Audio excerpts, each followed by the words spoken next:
Hi everyone. It's currently mid-April during the recording of this video, and that means a few things, like how we're finally done with snow here in Chicago. Wait, what? Wait, we're not? Are you sure? Just yesterday? Well, anyway, one thing it definitely means it's time for is the NBA and the NHL playoffs are about to start. And it's been referenced many times before on Zilog and Moto. There's just a few sports titles out there on the 8 and 16-bit Sega platforms, so I thought it'd be a good time to get our first NBA-related title out of the way.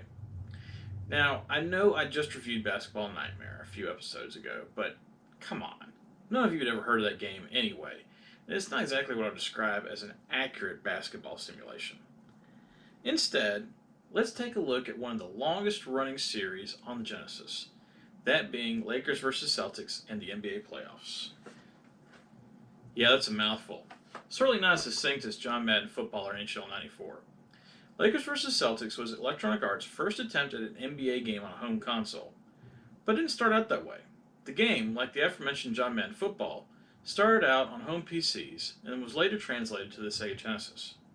That translation took about a year and a half, with the PC version coming out in 1989 and the Genesis version coming out in early 1991 in a significantly modified form. Specifically, the PC version had rosters based on the 1989 season, and the Genesis had rosters based on the 1990 season. But the Genesis version did not necessarily include the same teams for said rosters. We'll get to that later. Now, did Electronic Arts nail the NBA genre first time out? Or is this just a curiosity from another time that only collectors should seek out? Well, let's take a look. The first thing you'll notice here is the first generation Electronic Arts cardboard box case.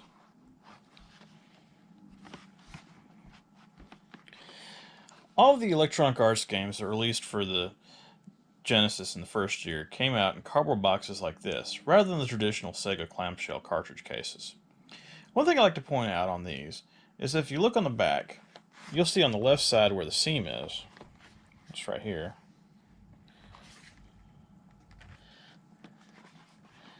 And this is sometimes an issue with the glue drying out and having the box separate. I actually had this exact issue happen with this box. And it wasn't just a section of that seam. Like, it wasn't just like up here or down here or something. It was the entire thing. What actually worked pretty well for me was to take a glue stick, spread it across the length of the box, and then reseal the box. Just a tip out there in case you get a first generation EA box like this that needs some TLC. Other than that, this box is in pretty good shape, I think. Obviously, if you look close enough at anything, you can, see slight marks or whatever. But, other than that, it's held up pretty well. Definitely better than my copy of John Madden Football, which we'll get to probably sometime this summer as football season rolls around. As we open it up, we see it's set up like a Sega CD box in that there's a specific sort of pocket here for the cartridge. Pull that out. And then the manual slides out as well.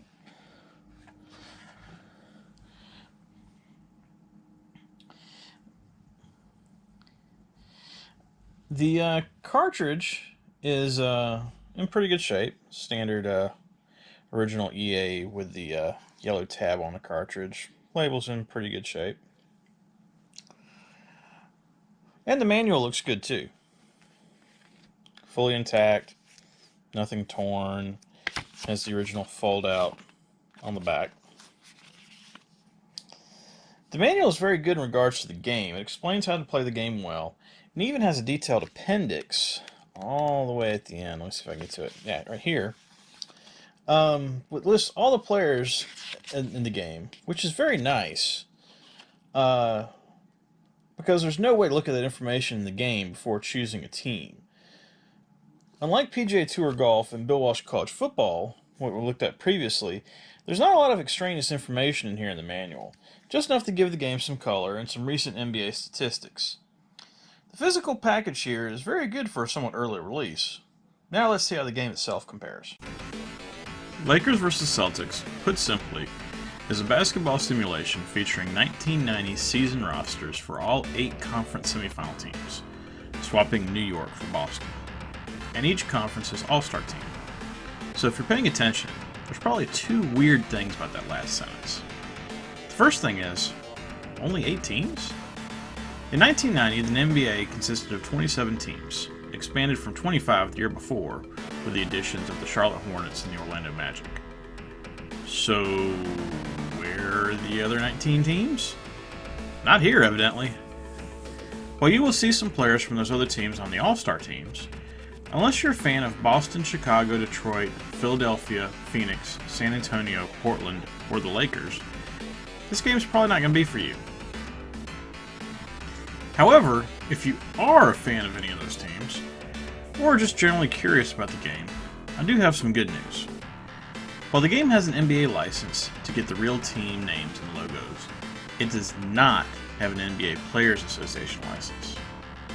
Normally that's a problem, but since the game only features the 8 previously mentioned teams and a few other All-Stars, EA was able to negotiate player rights deals with 100 or so players in the game. So, for instance, a game between the Lakers and Pistons resembles what a game between those two teams would actually look like, rather than featuring a bunch of nameless, faceless players that just mysteriously have the same numbers of real-life players. Having 100% of 8 teams intact doesn't quite make up for the 1% of the remaining 19, but I guess it's a start for the franchise. Let's move on to what the game allows you to do with the limited teams. The short version? Not much. The long version is that the game has 2 distinct modes, single game and tournament. If you choose single game, then you have a few more options. First, you can choose whether you play in arcade or simulation mode.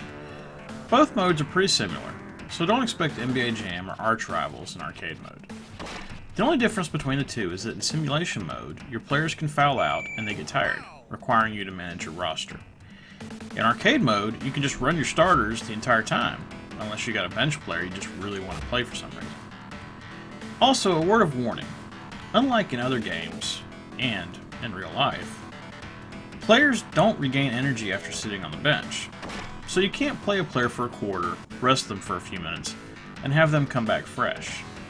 Very unusual, and something you definitely have to plan for.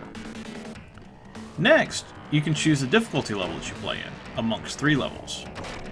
Even the most difficult level, Showtime, isn't that bad, but I can definitely say that 3-pointers are harder to hit, and the officials will call many more fouls on you, with some being merely for standing in the wrong place at the wrong time. The last game I played, I literally had a guy dunk on me, and somehow I got called for the foul just for standing underneath the basket. I was less than happy about that one. Finally, you can choose the amount of time per quarter from choices of 2, 5, 8, or 12-minute periods. I did some testing on how the time limits played out, and as usual in sports games, if the game clock isn't sped up, playing the full amount of time results in far too many possessions scoring. 8 minutes seems to be the sweet spot for the length of the quarter, allowing for scoring similar to modern NBA games, with 5 minutes giving a result more like college. However, let's go back to my original supposition, if you choose single game. Well, what happens if you don't choose single game, and choose tournament instead? In that case, Electronic Arts decided that everything needed to be locked into being as realistic as possible, forcing you to play in simulation mode, at Showtime, i.e. hard difficulty level, and using 12-minute quarters. I don't mind forcing you to play in simulation mode rather than arcade. In fact, I actually prefer having to sub out players occasionally, and be mindful of fouls. And while I'd rather play in season, i.e. medium, mode than Showtime, forcing you to play 12-minute quarters is the problem. Games that end with scores in the 160 plus range just aren't realistic, and cause the game to seem overlong and a bit boring. Combined with the fact that you have to play at least 10 games to win the championship, it makes tournament mode feel more like an endurance contest than actual fun. Granted, there is a simple password save option that allows you to continue your tournament progress where you leave off, but that doesn't make playing 10 48-minute games any less grueling. Another major issue with the game is the complete lack of stat keeping. Being that this is a relatively early title in the Genesis, I can certainly understand the lack of a season mode and the fact that there aren't stats kept during the tournament. However, there are no single game statistics either? Have a particularly high scoring game with Michael Jordan? Or a bunch of blocks and rebounds with David Robinson? Well, there'll be no record of it after the game.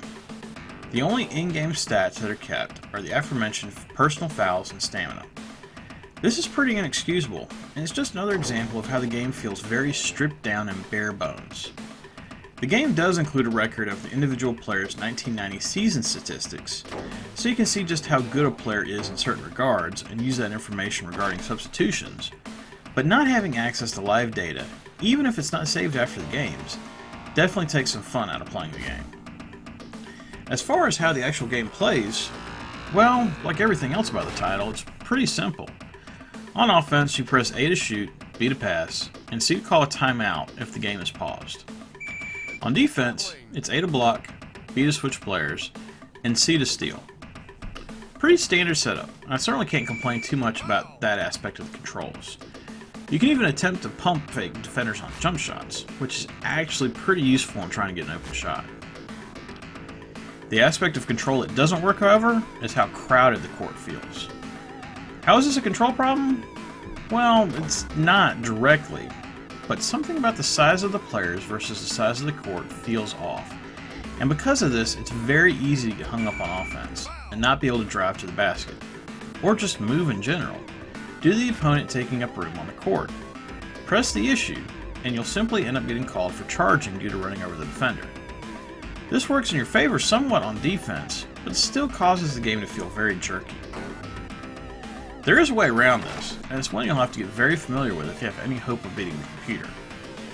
Almost all players, but especially forwards and centers, will attempt dunks or layups automatically if you can get them the ball in the paint and get them moving, even if it's not directly towards the basket.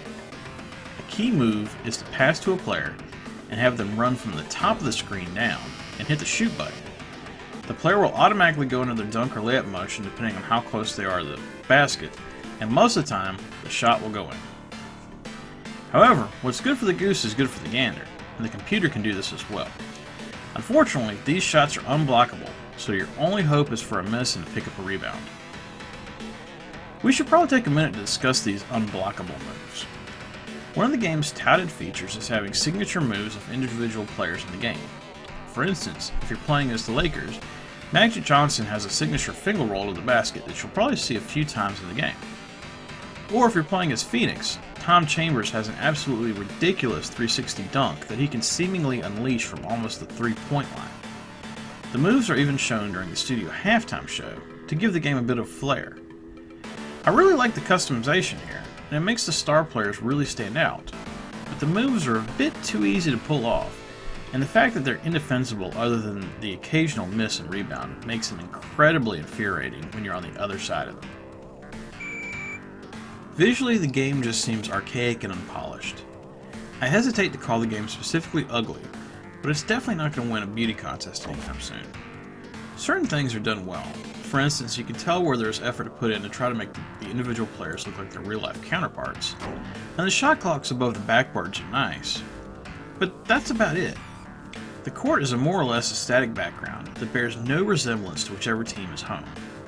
Both coaches are identical, and this is easy to notice as they're the only part of the background that moves.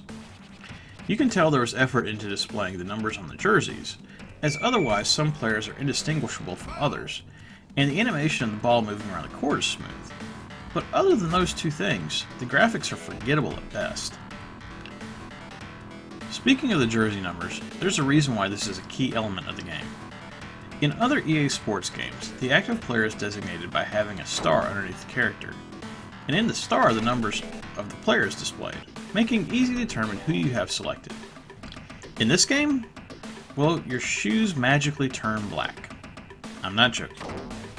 Worse, if you're playing a two-player game, then the second player's shoes turn gray. It can definitely be difficult to determine who you have selected on the screen, and that's just in the best case scenario of me playing this game on a large HD TV with a FrameMeister. Just imagine what it was like back in '91 trying to play this on some 27-inch CRT TV. This is one of those things that's a good idea in theory, but definitely needed to be tweaked once it was play tested.